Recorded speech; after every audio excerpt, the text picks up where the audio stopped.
बड़े राजा थे, है ना। और उन राजा का नाम था राजा हिरण्यकश्यप। क्या नाम था? लेकिन वो बहुत अहंकारी राजा था। अहंकारी मतलब घमंडी राजा था। कैसा राजा था? घमंडी राजा था। और वो क्या करता था? लोगों को बहुत सताता था। क्या करता था? सताता था, परेशान करता था उनको, है ना। उनसे जो है बार बार ये कहता था कि तुम हमेशा मेरी ही आराधना किया करो, मेरी ही पूजा किया करो, मैं तुम्हारा राजा हूँ, इसीलिए मैं तुम सबका भगवान हूँ। क्या कहता था? मैं तुम सबका भगवान हूँ। हाँ, मैं तुम सबका भगवान हूँ और तुम सब सिर्फ और सिर्फ मेरी पूजा किया करो। और लोगों को बहुत परेशान करता था। जो भगवान की पूजा करता था उनको मार देता था। क्या करता था? उनको मार देता था। लेकिन जो उनका बेटा था प्रहलाद, वो भगवान विष्णु का बहुत बड़ा भक्त था, है ना। तो जब राजा को पता चला कि मेरा खुद का बेटा मेरी पूजा नहीं करता है और अगर मेरा बेटा ऐसा नहीं करेगा तो क्या होगा? पूरा जो बाकी लोग हैं वो लोग भी मेरी पूजा नहीं करेंगे। जब राजा को पता चला कि वो ऐसा करता है तो उसको बहुत गुस्सा आया, है ना। और गुस्से में उसने अपने बेटे को बुलाया और उसने कहा कि प्रहलाद, तुम मेरी पूजा क्यों नहीं करते? तुम विष्णु की पूजा क्यों करते हो? विष्णु मेरा शत्रु है। भगवान विष्णु को वो अपना दुश्मन मानता था। फिर क्या हुआ कि प्रहलाद ने कहा कि नहीं पिताजी, वो किसी के शत्रु नहीं है, वो तो क्या है? पालनहार है। क्या है? पालनहार का मतलब समझते हो? क्या? वो ईश्वर है और वो सबकी रक्षा करते हैं। हमें दुनिया में जो भी चीजें मिलती हैं खाने पीने को या जो भी सुविधाएं मिल रही हैं, ये प्रकृति से हमें सूर्य का प्रकाश, हवा, पानी, ये सब चीजें मिल रही हैं। ये सब किसकी वजह से मिल रही हैं? भगवान की वजह से, उनकी आराधना करने की वजह से मिल रही हैं, है ना। तो इसीलिए वो जगत के पालनहार हैं, आपको भी उनकी पूजा करनी चाहिए। तब तो हिरण्यकश्यप और गुस्सा हो गया। इसने कहा कि मैंने तुम्हें जन्म दिया है, मैं ही तुम्हारा पिता हूँ और मैं ही तुम्हारा भगवान हूँ। लेकिन प्रहलाद ने कहा कि पिताजी, आपने मुझे जन्म दिया है लेकिन उस ईश्वर ने मुझे जीवन दिया है। क्या दिया है? जीवन दिया है। मेरा अस्तित्व उन भगवान की वजह से है। उन्होंने मुझे इतना सुंदर जीवन दिया है। तो इस जीवन को हमें क्या करना चाहिए? दूसरों की मदद में लगानी चाहिए, है ना। तो हिरण्यकश्यप को बहुत गुस्सा आया और उसने सोचा ये तो मेरी बात मानेगा नहीं, तो क्यों ना इसे सजा दी जाए।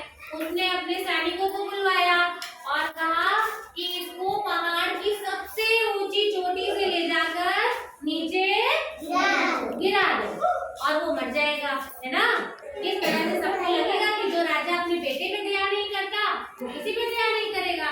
तो जब सैनिक ले गए उसको और ऊपर से नीचे धकेल दिया, तब वो हाथ जोड़कर भगवान की आराधना करने लगा और क्या बोल रहा था? ओम नमो भगवते वासुदेवाय, है ना। इस तरह करके भगवान को याद करने लगा। और जब उसको नीचे फेंका गया तो वो पानी में नहीं डूबा और उसकी जान बच गई। भगवान ने उसकी जान गोद में उठाया। उसको ऐसा लगा कि भगवान खुद आकर मुझे अपने, तो उसको और गुस्सा आया। फिर उसने गुस्से में कहा कि इसको मेरे सामने खाने में जो है जहर मिलाकर खिला दो, ये खाएगा तो मर जाएगा, है ना। उसकी माँ बहुत रो रही थी। उसने बहुत प्रार्थना की कि आप जो है ऐसा मत कीजिए, लेकिन उन्होंने बात नहीं मानी और बच्चे को जहर खाने में मिलाकर खिला दिया। जब वो उस खाने को खा रहा था तब भी उसने भगवान को मन से याद किया, है ना। और भगवान ने क्या किया?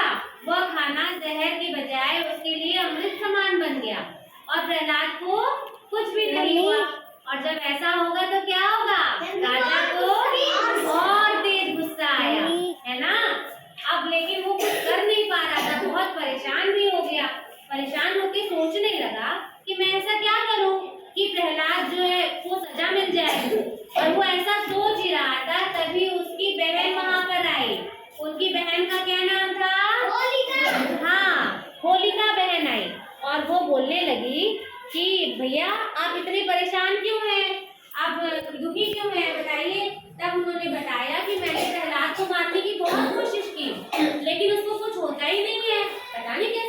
जाता है। तो उसने कहा ठीक है, आप परेशान मत होइए, मुझे भगवान का वरदान मिला है कि मुझे आग जला नहीं सकती, तो आप एक चिता बनाइए, चिता मतलब लकड़ी को सजाकर और उसमें आग लगा दीजिए, मैं उसमें प्रहलाद को लेकर गोदी में बैठ जाऊंगी, क्योंकि मुझे वरदान है इसलिए मैं नहीं जलूंगी और प्रहलाद जल जाएगा और सारी दुनिया भी देखेगी तो उसको लगेगा कि अब भगवान की पूजा हमें नहीं करनी है, हमें किसकी पूजा करनी है, सिर्फ राजा की पूजा करनी है। तो ऐसा किया गया। होलिका जो है प्रहलाद की बुआ थी, तो वो बुआ जी अपने बेटे भतीजे को लेकर आग पर बैठ गई।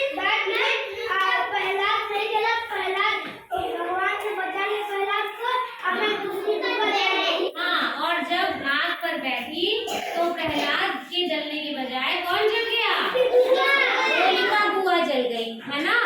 तो और वो चिल्लाने लगी, रोने लगी, कहे कि ब्रह्मा जी को याद करने लगी कि आपने मुझे वरदान दिया था, ये क्या हो गया। तब वहाँ भगवान आए और उन्होंने कहा कि मैंने तुम्हें वरदान दिया था, मैंने तुम्हें शक्ति इसलिए दी थी कि तुम उस शक्ति का हामटाओ। बोलो क्या बोलो?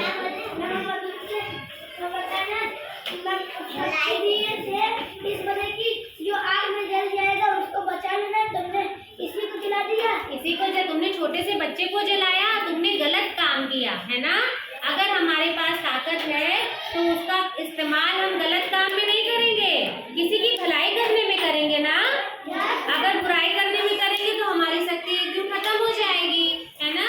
इसलिए होलिका बुआ ने भी गलत काम किया, छोटे से बच्चे को बिना वजह जलाने का प्रयास किया, तो होलिका बुआ खुद ही जलकर राख हो गई और प्रहलाद बच गया। इस पर हिरण्यकश्यप ने उसको प्रहलाद को अपने सामने बुलाया और कहा आखिर तुम बार बार बच कैसे जाते हो, क्या करते हो, कौन बचाता है तुम्हें। तब प्रहलाद ने कहा कि हे पिताजी, मुझे भगवान आकर बचाते हैं, भगवान विष्णु खुद बचाते हैं। तो कहे कि अच्छा, कहाँ है तुम्हारा विष्णु, वो दिखाई क्यों नहीं देता, अगर वो है तो कैसे आकर बचा लेता है। तब उसने कहा कि भगवान तो हर किसी के मन में है, जो इंसान अच्छा काम करता है, जो किसी का बुरा नहीं सोचता, जो लोगों की भलाई करता है, उसके रूप में भगवान हमारे सामने खड़ा है, हर अच्छे व्यक्ति के रूप में, कण कण में भगवान है ना। तो कहा कि अच्छा, हाँ, इस खिड़की में, दरवाजे में, खंबे में। तो हिरण्यकश्यप बोला अच्छा ऐसी बात है। तो वहाँ पर एक खंबा गड़ा हुआ था, है ना। उसने कहा क्या इस खंबे में भगवान है, तो कहा कि हाँ इसमें भी भगवान है। तो बोला ठीक है, आज मैं तुम्हारे भगवान को मार दूंगा। बस उसने अपनी बड़ी सी गदा उठाई और खंबे पे मार दिया। जैसे ही खंबे पर मारा, उसमें से कौन निकला? हाँ, एक ऐसा जीव निकला जिसका ये पूरा शरीर इंसान की तरह था और उसका सर किसकी तरह था? शेर की तरह था, है ना। तो वो आधा सिंह था, यानी आधा शेर था और आधा मानव था, नर था, इसलिए उन भगवान का नाम था नरसिंह। कौन से भगवान निकले? नरसिंह भगवान ने क्या किया? हिरण्यकश्यप को खींचा और उसको दरवाजे पर ले गए। वहां पर उन्होंने उसको क्या किया? गोद में अपनी बिठाया, है ना, और गोद में लिटाकर अपने नाखूनों से, किससे? नाखूनों से। शेर के नाखून कैसे होते हैं? बड़े बड़े ना। तो उस नाखूनों से उसका पेट फाड़ दिया, है ना। तो हिरण्यकश्यप को ये वरदान मिला था कि ना वो घर के अंदर मरेगा, ना ही वो घर के बाहर मरेगा। तो वो कहाँ मरा? एकदम बीचों बीच में, है ना। फिर उसको वरदान मिला था कि ना वो दिन में मरेगा, ना वो रात को मरेगा। तो वो कब मरा? शाम को मरा। फिर उसको वरदान मिला था कि ना ही उसको कोई आदमी मारेगा, ना ही जानवर, ना देवता, ना दानव। तो उसको किसने मारा? नरसिंह ने मारा। ना ही वो इंसान थे, ना ही वो जानवर थे, है ना। और फिर उसको ये भी वरदान मिला था कि वो किसी हथियार से नहीं मरेगा। तो भगवान ने उसको किससे मारा? अपने नाखूनों से। इस तरह से बुराई का क्या हो गया? अंत हुआ ना। हिरण्यकश्यप कैसा व्यक्ति था? बहुत बुरा व्यक्ति था, गलत इंसान था ना, दूसरों को सताता था,